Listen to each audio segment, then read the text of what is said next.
Right right కాబట్టి right Shekhar Reddy గారు, coming to you. So ఎలా జరిగింది పోలింగ్? చాలా ప్రదేశాల్లో ఉద్రిక్త పరిస్థితులు అయితే తలెత్తాయి.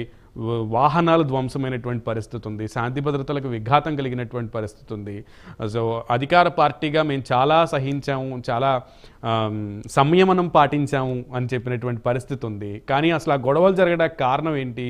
అంత శాంతి ప్రబలడానికి కారణం ఏంటి? అండ్ ఇప్పుడు పెరిగినటువంటి ఓటింగ్ పర్సంటేజ్ మీ వర్షన్లో ఎలా అనిపిస్తుంది? నమస్తే అండి, మీకు అలాగే ప్యానల్లో ఉన్న మా పెద్దన్న అయినటువంటి శాంతి ప్రసాద్ గారికి, వీక్షకులు అందరికీ కూడా గుడ్ మార్నింగ్ అండి.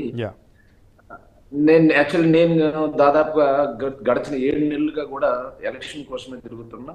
ఎస్పెషల్లీ ఒక 1 మంత్ పైగా అయితే మా సొంత కాన్స్టిట్యున్సీ అలాగే మా పక్కన ఉన్న కాన్స్టిట్యున్సీ 2 కాన్స్టిట్యున్సీల్లో పొద్దున్న లేచినప్పటి నుంచి రాత్రి వరకు కేవలం ఎలక్షన్ పనిలోనే ఉన్నాను. కాబట్టి నాకు పూర్తిగా ఒక అవగాహన అనేది పూర్తిగా ఉంది. కాకపోతే నేను నిన్న కూడా చీఫ్ ఎలక్షన్ ఏజెంట్ గా ఉన్నాను. మా ఏదైతే మా ఎమ్మెల్యే క్యాండిడేట్ ఉన్నారో చీఫ్ ఎలక్షన్ ఏజెంట్ గా ఉన్నాను. కాన్స్టిట్యున్సీ మొత్తం కూడా తిరిగాను నేను. తిరిగిన తర్వాత మీరు ఒక మాట అన్నారు, ఎక్కడెక్కడ ఉద్రిక్తతలు జరిగాయి అది. శాంతి ప్రసాద్ అన్న, జరిగిన వాస్తవం ఎలా ఉన్నాయంటే, కొన్ని గ్రామాలు ఉన్నాయండి.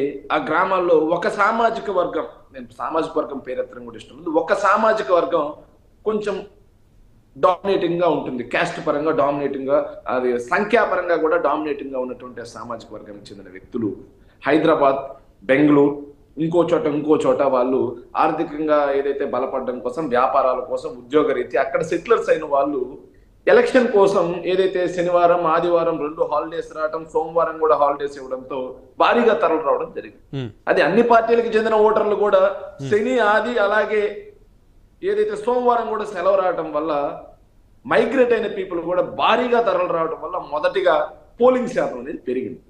పోలింగ్ శాతం పెరగడంలో బాగా గమనించాల్సింది అంటే, శాంతి ప్రసాద్ అన్న మాట అన్నారు, పోలింగ్ శాతం పెరిగితే చరిత్ర ఏం చెప్తుంది, ప్రభుత్వ వ్యతిరేకత ఓటు పడ్డది అని చెప్పేసి ఆయన మాట్లాడారు.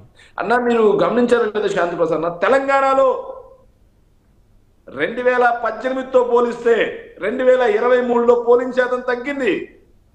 మరి టీఆర్ఎస్ కదా గవర్నమెంట్ ఫామ్ చేయాలి, ఎందుకని చెప్పి కాంగ్రెస్ పార్టీ గవర్నమెంట్ ఫామ్ చేసింది.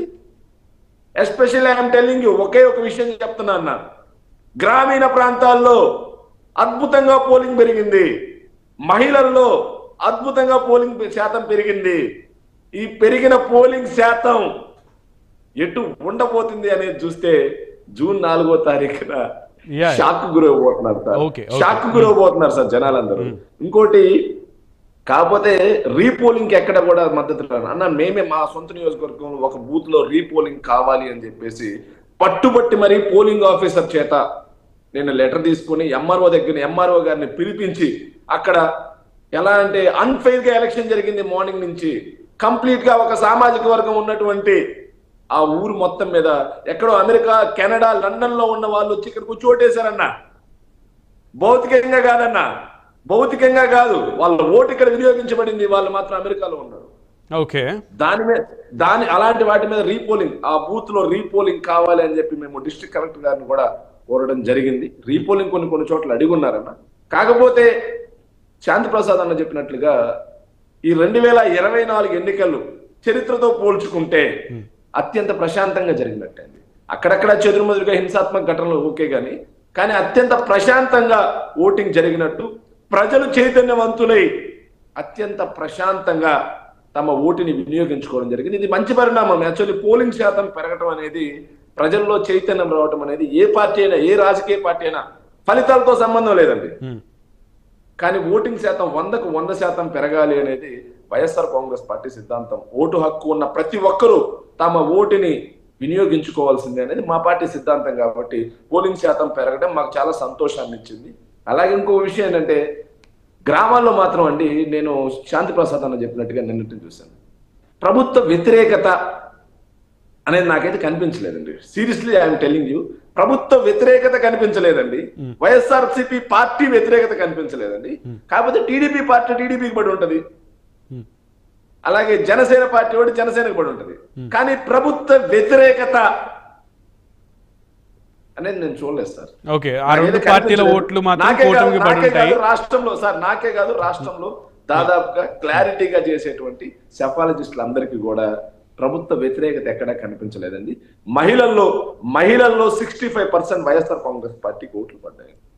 ఓకే ఓకే ఓకే సార్, అయితే ఈ దాడులకు సంబంధించి ముఖ్యంగా నరసరావుపేట కానివ్వండి, సత్తెనపల్లిలో కానివ్వండి, మాచర్ల, ఈ ప్రకాశం పల్నాడు ప్రాంతాల్లో ఎందుకు ఈ రకంగా దాడులు జరగడానికి కారణం ఏంటి? అలాగే లావు శ్రీకృష్ణదేవరాయలు గారి మీదే దాడి జరగడం, ఆయన కాన్వాయ్ మీద దాడి జరగడం, వెహికల్స్ దగ్ధం అయిపోవడం, దీనికి అంతటికి కారణం ఏంటంటారు? సునీల్ గారు, ప్రశాంతంగా ఉన్న పల్నాడుకు చెదబట్టిందండి. ఏం చెదబట్టిందో తెలుసా సార్? జోలకంటి బ్రహ్మారెడ్డి అనే ఒక ఫ్యాక్షనిస్ట్ చేతిలో ప్రశాంతంగా ఉన్న పల్నాడుకి చెదబట్టించింది చంద్రబాబు నాయుడు గారు. ఇంతకు ముందు 7 మర్డర్లు చేసి అదే విధంగా పల్నాడు ప్రాంతాన్ని భయభ్రాంతులకు గురి చేసి, ఆందోళనకు గురి చేసిన జోలకంటి బ్రహ్మారెడ్డి లిటరల్లీ ఆయన అండర్ గ్రౌండ్ లో ఉన్న పరిస్థితి. అతన్ని తీసుకొచ్చి అతనికి ఆర్థిక మూలాలు అందజేసి ఒక విష నాగులు తయారు చేసి పల్నాడు ప్రాంతంలో చిచ్చు పెట్టించి ఇలాంటి ఫ్యాక్షన్ గొడవలకు ఎవరు కారణమయ్యారు? ఇలాంటి పరిస్థితికి తీసుకొచ్చి ఎలా అయినా సరే ఓటర్లను భయభ్రాంతులకు గురి చేసైనా సరే పోలింగ్ శాతం తగ్గించాలి, వైఎస్ఆర్సీపీకి పడే ఓటుని తగ్గించాలి అన్న ఒక్క దుర్బుద్ధితో చంద్రబాబు నాయుడు ఆడిన గేమ్, చంద్రబాబు నాయుడు ఆడిన కుట్ర, చంద్రబాబు నాయుడు పన్నిన విష వలయం కారణంగానే ఏదైతే ఈ పల్నాడు ప్రాంతంలో ఈ చిన్న చిన్న చెదురుమదురు ఘటనలకి కారణం అని చెప్పేసి సందర్భంగా తెలియజేయగలను. ఇంకోటి గురజాల ప్రాంతంలో కూడా అండి, గురజాల ప్రాంతంలో కూడా ఏదైతే వైఎస్ఆర్ కాంగ్రెస్ పార్టీకి సాలిడ్ గా ఓటు పడే ఊర్లో ఏం పనండి?